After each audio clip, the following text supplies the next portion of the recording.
In this video, I'm going to show you how to add a button to your template publication. To start, you want to go to the Add button in the top left here, and from here you can go to the Buttons tab or in the Basics tab. From here you want to select the button that you wish to use, click and drag into your publication. From here you'll notice the solid blue line that comes across the publication.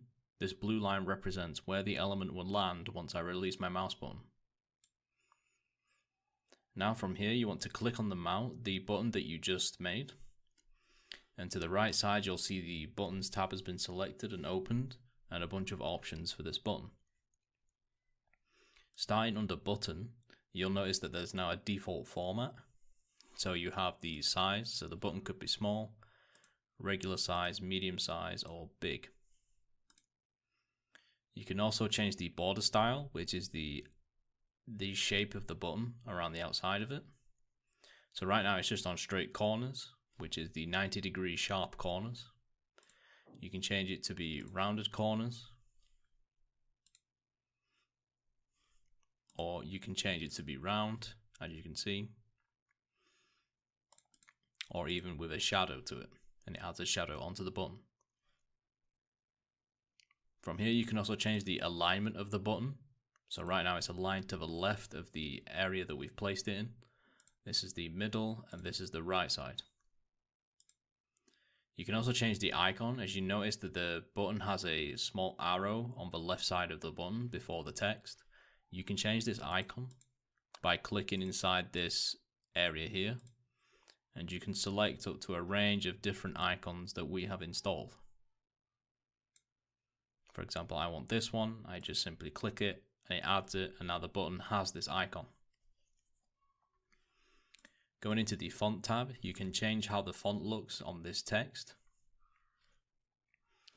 So make sure the button is selected and we go to Font Family and we can choose a different font. All you simply do is click the drop down menu and then select the font that you want to use. And now the text changes. From here we can change the weight, which is the thickness of the text depending on which font we've chosen. So you can see if I choose Roboto, it has many different options from thin to thin italic, light italic, etc. Once you find one, make sure you click it and it will apply that to the text. From here we can also change the font size simply by clicking the up and down arrows here. It will also resize the button depending on how big the text gets.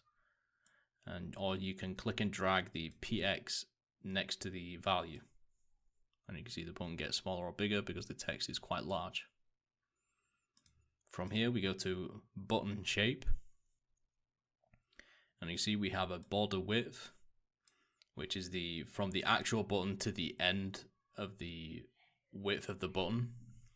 You can change this by clicking and dragging this PX here, or by clicking the up and down arrows. We have a radius option also. And this changes the radius of the outside of our button. You see now with a 0 radius, it adds just the sharp edges to it, the sharp corners. And if I increase the radius, it smoothens them off and makes it more round. We also have a padding option. And this padding is the padding between the font or the text that you've put onto the button along to the outside of the button. So as you can see, I've got 26 padding, which is the 26 pixels from the text to the edge of the button.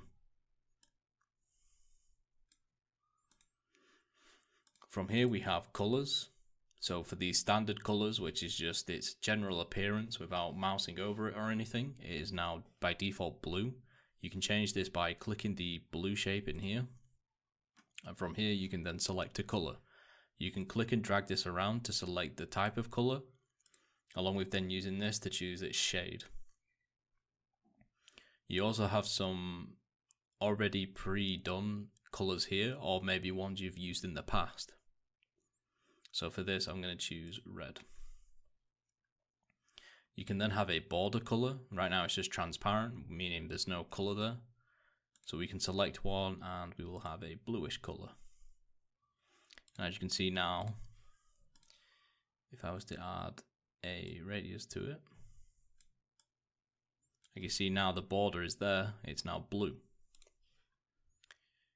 If I was to go to text color, we can change the color of the text inside by clicking in here again, and then we can choose a different color. So I could have purple this time. We also have a set of rollover options, which is the same as standard, except it's for when you mouse over the button. It's more of a animation function.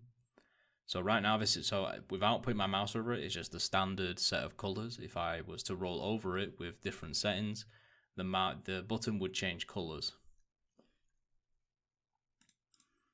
The next area is link. There's an article based on this for different kinds of links that we use and that you guys can use. But for this, you simply want to click in the drop down arrow and then select the function for the link that you want to use, so that when the user clicks on the button, it will then do the desired action based on which one you choose. And the last is the visibility of the element. From here, you can click this button here, which is the hide this element. And as you can see now, it's gone into a faded kind of state.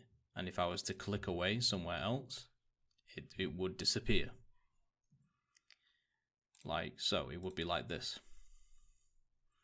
Now, if I click away and I wanted to bring that button back that I have hidden, what I would do is go to the bottom left area where the eye icon is, and as you can see, it says there's an element missing, an element that's been hidden.